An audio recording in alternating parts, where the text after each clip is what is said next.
ಈಗ ಶಿಗ್ಗಾವಿ ಸವಣೂರು ಕ್ಷೇತ್ರದಲ್ಲಿ ಯಾವೆಲ್ಲ ಜ್ವಲಂತ ಸಮಸ್ಯೆಗಳಿಗೆ ಪರಿಹಾರವನ್ನು ಒದಗಿಸಬೇಕು ಅನ್ನೋ ದೂರದೃಷ್ಟಿ ಪ್ರೇಮಾ ಪಾಟೀಲ್ ಅವರಿಗಿದೆ ಸರ್. ಇಲ್ಲಿ ಬಹಳಷ್ಟು ಕುಡಿಯೋ ನೀರಿನ ಮೊದಲು ಸಮಸ್ಯೆ.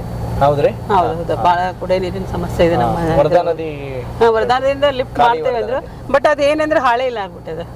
ಜನರಿಗೆ ಸರಿಯಾಗಿ ಪೇಪರ್ಲಿದೆ, ಸರಿಯಾಗಿ ಮುಟ್ಟಿಲ್ಲ. ಹಾಳೆ ಅಂದ್ರೆ ಕರೆಕ್ಟ್ ರೀ, ಓಕೆ, ಕನ್ನಡದಲ್ಲಿ ಹಾಳೆ, ಇದರಲ್ಲಿ ಇಂಗ್ಲಿಷಲ್ಲಿ ಪೇಪರ್ ಮುಟ್ಟಿದೆ. ಬಟ್ ಅದು ಸರಿಯಾದ ರೀತಿಯೊಳಗೆ ವರ್ಕ್ ಆಗಿಲ್ಲ. ಜನರಿಗೆ ನೀರಿನ ಸಮಸ್ಯೆ ಬಹಳ ಇದೆ ನಮ್ಮ ಇದರಲ್ಲಿ. ಆಮೇಲೆ ಈಗ ಹಳ್ಳಿ ಜನರಿಗೆ ಸರಿಯಾದ ಬಸ್ಗಳು ಇರ್ಬೋದು, ಆಮೇಲೆ ಮಕ್ಕಳಿಗೆ ಬರ್ತಕ್ಕಂಥ ಶಿಕ್ಷಣದ ಶಿಕ್ಷಣವನೀಗ ಅವರು ಆರಿಸಿ ಬಂದಿದ್ದು ನೋಡಿದ್ರೆ ಬೇಕಾದಂಗೆ ಇಂಪ್ರೂವ್ ಮಾಡ್ಬೋದಿತ್ತು. ಇಲ್ಲೇನೆ ಬೇಕಾದಷ್ಟು ದೊಡ್ಡ ದೊಡ್ಡ ಕಾಲೇಜುಗಳಿರ್ಬೋದು, ಅವ್ರಿಗೆ ಬಡ ಜನರಿಗೆ ಅನುಕೂಲ ಆಗ್ತಕ್ಕಂಥ ಸವಲತ್ತುಗಳನ್ನ ಕೊಡ್ಬೋದಿತ್ತು. ಬಟ್ ಅವರು ಹುಬ್ಳಿ, ಬೆಂಗಳೂರು ಅಲ್ಲಿ ಇಲ್ಲಿ ಇರೋದ್ರಿಂದ ಈ ಕಡೆ ಹೆಚ್ಚು ಗಮನ ಕೊಡ್ಲಿಲ್ಲ. ಹಾಗಾಗಿ ಈ ಸಲ ಕಾಂಗ್ರೆಸ್ ಇಲ್ಲಿ ವಿನ್ ಆಗ್ತದೆ. ಆದ್ರೆ ಒಗ್ಗಟ್ಟಿನ ಅವಶ್ಯಕತೆ ಇದೆ ಆಗ್ತದೆ. ಟಿಕೆಟ್ ಸಿಕ್ಕ ಮೇಲೆ ಎಲ್ಲರೂ ಒಗ್ಗಟ್ಟಿನಿಂದ ದುಡಿತಾರೆ. ಹೌದ್ರಿ? ಇವಾಗೇನು ಯಾವ ಪ್ರಯತ್ನ ಪಡುವಾಗ ಎಲ್ಲರೂ ಪಡ್ತಾರೆ. ಇದು ಪ್ರಜಾಪ್ರಭುತ್ವ, ಜೊತೆಗೆ ಎಲ್ಲರಿಗೂ ಟಿಕೆಟ್ ಅನ್ನು ಕೇಳ್ತಕ್ಕಂತ ಒಂದು ಅವಕಾಶ ಹಾಕಿದೆ. ಆ ದಿಶೆಯಲ್ಲಿ ಈಗ ಎಲ್ಲರೂ ಹೋರಾಟ ಮಾಡ್ತಾರೆ. ಲಾಸ್ಟ್ಗೆ ಟಿಕೆಟ್ ಯಾರು ಸಿಗ್ತಾರೆ ನಾವೆಲ್ಲ ಒಗ್ಗಟ್ಟಿನಿಂದ ದುಡಿತೀವಿ. ಈಗ ಮತ್ತೊಮ್ಮೆ ನಾನು ಆ ಪ್ರಶ್ನೆಯನ್ನು ಕೇಳ್ತಾ ಇದ್ದೀನಿ, ನಿರ್ದಿಷ್ಟವಾಗಿ ಉತ್ತರ ಕೊಡ್ತೀರಿ ಅನ್ಕೊಳ್ತೀನಿ. ಪ್ರೇಮಾ ಪಾಟೀಲ್ ಅವರಿಗೆ ಯಾಕೆ ಟಿಕೆಟ್ ಕೊಡಬೇಕು? ಪ್ರೇಮಾ ಪಾಟೀಲ್ ಒಬ್ಬರು ಪಕ್ಷದ ಶಿಸ್ತಿನ ಸಿಪಾಯಿ, ಒಂದನೇದು. ಎರಡನೇದು, ನಾನೊಬ್ಬ ವಿದ್ಯಾವಂತೆ, ಪದವೀಧರೆ. ಮತ್ತು ಅಲ್ಲದೆ ನಾನು ಈಗಾಗಲೇ 2 ಭಾಗದ ಒಂದು ಜಿಲ್ಲಾ ಪಂಚಾಯತಿ ಸದಸ್ಯರಾಗಿ ನಾನು ಆಯ್ಕೆಯಾಗಿ ಜನರ ಜೊತೆ ಸಂಪರ್ಕ ಹೊಂದಿದ್ದೇನೆ. ಇನ್ನು ಬರ್ತಕ್ಕಂಥ 3 ಜಿಲ್ಲಾ ಪಂಚಾಯತಿ ಕ್ಷೇತ್ರ, ಜೊತೆಗೆ APMC ಕೂಡ ನಾನು ಮೊನ್ನೆ ಆರಿಸಿ ಬಂದಿದ್ದೆ, ಅಧ್ಯಕ್ಷರು ಕೂಡ ಆಗಿದ್ದೀನಿ. ಜನರು ನಮ್ಮ ಮೇಲೆ ಒಲವು ಇಟ್ಟಿದ್ದಾರೆ. ನನಗೆ ಜನರ ಸೇವಾ ಮಾಡಬೇಕನ್ನೋ ಆಸೆ ಇನ್ನೂ ಇದೆ. ಅದಕ್ಕೋಸ್ಕರ ನನಗೆ ಟಿಕೆಟ್ ಆಕಾಂಕ್ಷಿ. ಹೌದು. ಅಂದ್ರೆ ಜನರಿಗೆ ಸುಲಭವಾಗಿ ಸಿಗ್ತಾರಾ ಪ್ರೇಮಾ ಪಾಟೀಲ್ ಅವರು? ಎಸ್. ಯಾವ ಅನುಮಾನ ಇಲ್ಲ? ಯಾವುದೇ ಅನುಮಾನ ಇಲ್ಲ. ನೀವು ಹುಡುಗರು ಬಿಟ್ರೆ ನಾನು ಎಲ್ಲ ಹೋಗಲ್ಲ. ಅಂದ್ರೆ ನನ್ನ ಇವತ್ತು ತವ್ರ ಮನೇನೂ ಅದೇ, ಗಂಡನ ಮನೇನೂ ಅದೇ. ಜನರು ಎಲ್ಲಿ ಯಾವ ಹಳ್ಳಿಯಲ್ಲಿ ಹೋದ್ರು ಅಕ್ಕನ್ ತವ್ರ ಮನೆ ಅಂತ ಕರೀತಾರೆ. ಆ ಲೆವೆಲ್ಗೆ ಜನ ನನ್ಗೆ ಗುರ್ತಿಸ್ತಾರೆ. ಅಷ್ಟು ಜನಪ್ರಿಯತೆಯನ್ನು ಪಡೆದುಕೊಂಡಿದ್ದೀರಿ, ಒಂದು ವಿಶ್ವಾಸ ಇದೆ. ನಾನು ಹೇಳೋದಕ್ಕಿಂತ ನೀವು ಜನರು ಕೇಳಿದ್ರೆ ಗೊತ್ತಾಗ್ಬಿಡುತ್ತೆ. ನಿಜ, ಅದು ಸತ್ಯ. ಹಾಗೇನೆ ನಿಮ್ಮಲ್ಲಿರುವಂತಹ ದೇಶಗಳನ್ನು ಕೂಡ ತಿಳ್ಕೊಳ್ಬೇಕಲ್ಲ, ಹಾಗಾಗಿ ನಾವು ನಿಮ್ಮನ್ನು ಮಾತನಾಡಿಸ್ತಾ ಇದ್ದೀವಿ. ಇದ್ರ ಜೊತೆಗೆ ಪ್ರೇಮಾ ಪಾಟೀಲ್ ಅವರು ಯಾವಾಗ ಕನಸು ಕಂಡಿದ್ರು ರಾಜಕಾರಣಿ ಆಗ್ಬೇಕು ಅಂತ? ನಿಜವಾಗ್ಲೂ ನನ್ನ ಕನಸು, ನಾಯಕಿ ಆಗ್ಬೇಕು ಅಂತ. ನಾನು ಓದುವಾಗ, ಪೊಲಿಟಿಕಲ್ ಸೈನ್ಸ್ ಓದುವಾಗ ನಾನು ಅನ್ಕೊಂಡಿದ್ದೆ ನಿಜ. ಬಟ್ ನಾನು ರಾಜಕೀಯಕ್ಕೆ ಬರ್ತೇನೆ ಅಂತ ಅನ್ಕೊಂಡಿರ್ಲಿಲ್ಲ. ಯಾಕಂದ್ರೆ ನಾನೊಬ್ಬ ಮಿಡ್ಲ್ ಕ್ಲಾಸಿಂದ ಬಂದಂತ ಹೆಣ್ಮಗಳು. ನಾನು ಓದಬೇಕು, ಓದಿನಲ್ಲಿ ಹೆಚ್ಚಿನ ಒಂದು ಸಾಧನೆ ಮಾಡ್ಬೇಕಂತ ಆಸೆ ಇತ್ತು ನನಗೆ. ನಾನು ಡಿಗ್ರಿವರೆಗೆ ಆ ಟೈಮಲ್ಲಿ ನಮ್ಮೂರಲ್ಲಿ ಹೈಸ್ಕೂಲ್ ಕೂಡ ಇರಲಿಲ್ಲ.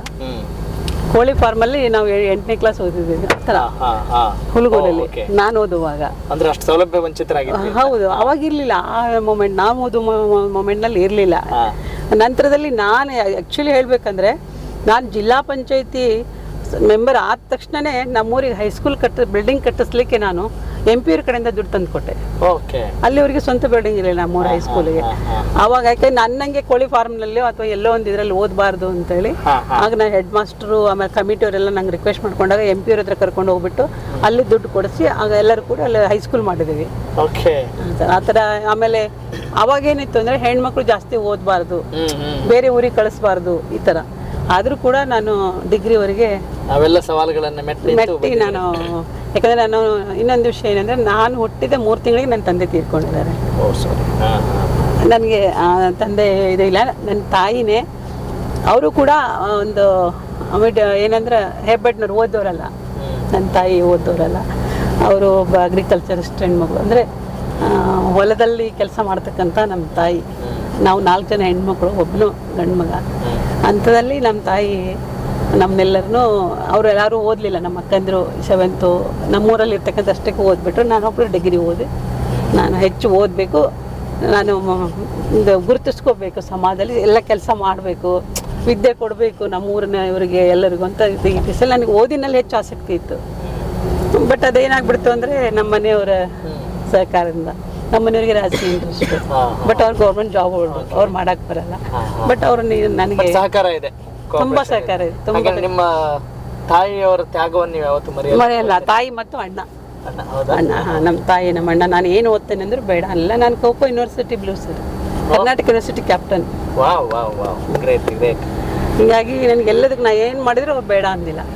ನಾನು CPET ಕೂಡ ಮುಗಿಸಿದೆ ಡಿಗ್ರಿ ಮಾಡಿ, LLB ಕೂಡ ಮಾಡ್ತಾ ಇದ್ದೆ. ಮ್ಯಾರೇಜ್ ಆಯಿತು, ಪ್ರೆಗ್ನೆಂಟ್ ಆಯ್ತು, ಹಿಂಗಾಗಿ ನಾನು ಮಾಡೋಕ್ಕೆ ಆಗಲಿಲ್ಲ LLBನ, ಅಲ್ಲಿ ಡಿಸ್ಕಂಟಿನ್ಯೂ ಆಯಿತು. ಖೋಖೋ ಅಂದ್ರೆ ಬಹಳ ಚುರುಕಿರ್ತೀರಿ ಅಂತ ಆಯ್ತು. ಹಾಂ sir, continue 3 years blue women's college ಹುಬ್ಳಿಯಲ್ಲಿ. ಅವಾಗ ಇಳ್ಕೊಳ್ಳಿ ಕೂಡ ವ್ಯವಸ್ಥೆ ಇರಲಿಲ್ಲ ವುಮೆನ್ಸ್ ಹಾಸ್ಟೆಲಲ್ಲಿ. ಹೇಗೆ ಸಾಧ್ಯ ಆಯ್ತು ಇದೆಲ್ಲ ಅಚಲತೆ ಬರಲಿಕ್ಕೆ ಅಥವಾ ಅಷ್ಟೊಂದು ಸಾಧನೆ ಮಾಡ್ಲಿಕ್ಕೆ? ಏನು ಏನಾಯ್ತು ಅಂದ್ರೆ, ನಮ್ಮ ಮಾಮಾರೊಬ್ರು ಮಿಲಿಟರಿಯಲ್ಲಿ ಇದ್ದಾರೆ, ನಮ್ಮ ತಾಯಿ ತಮ್ಮ. ಅವರು ಕೂಡ ನಮ್ಮ ಇಲ್ಲಿ ಇಲ್ಲ ಎಜುಕೇಶನ್ ಕೊಡಿಸ್ಬೇಕು ಅನ್ನೋದು ಅವ್ರ ಉದ್ದೇಶ. ಇನ್ನೊಬ್ಬ ಮಾಮಾರು ಇಲ್ಲೇ ಇದ್ದಾರೆ, ಎಲ್ಲಿ ಶಿಗ್ಗಾಂವದಲ್ಲಿ. ಅವ್ರ ಬ್ರದರ್ ಅವ್ರು ಪ್ರಿನ್ಸಿಪಲ್ ಇದ್ರು, ಅವ್ರದ್ದು ಮೊನ್ನೆ ಇದಾದ್ರು. ಅವ್ರ ಮಗ ಈಗ ರವಿ ತಿಲ್ಲಾಪುರ್ ಅಂತ ಇದ್ದಾರೆ, ನಿಮ್ಗೆ ಗೊತ್ತಿರಬೇಕು, ರೆವೆನ್ಯೂ ಮಿನಿಸ್ಟರ್ PS. ಅವರೆಲ್ಲ ಅವ್ರ ತಂದೆಯವರು ನಮಗೆ ಸ್ಕೋಪ್ ಕೊಟ್ಟರು. ಅವ್ರು ಜಾಣಿದಾಳೆ, ಓದ್ಲಿ ಸ್ಕೂಲಲ್ಲಿ ಜಾಣಿದಾಳೆ, ಓದ್ಲಿ ಅಂತ. ನನಗೆ ಮಾಡಲೇಬೇಕು, ಏನು ಸಮಾಜ ಸೇವೆ ಮಾಡ್ಬೇಕು ಅನ್ನೋದು. ಅದ್ರ ಯಾವ ದೃಷ್ಟಿಯಿಂದ ನಾನು ಎಜುಕೇಶನ್ ದೃಷ್ಟಿಯಿಂದ ನೋಡಿದೆ. ಬಟ್ ಪೊಲಿಟಿಕಲ್ ಇದಕ್ಕೆ ನಾನು ಎಂಟ್ರ್ ಆಗ್ತದೆ ನನಗೆ ಗೊತ್ತೇ ಇರಲಿಲ್ಲ. ಕನಸಿನಲ್ಲೂ ಕೂಡ ನಾನು ಖುಷಿ ಇದೆ ಈಗ, ಭಾಳ ಖುಷಿ.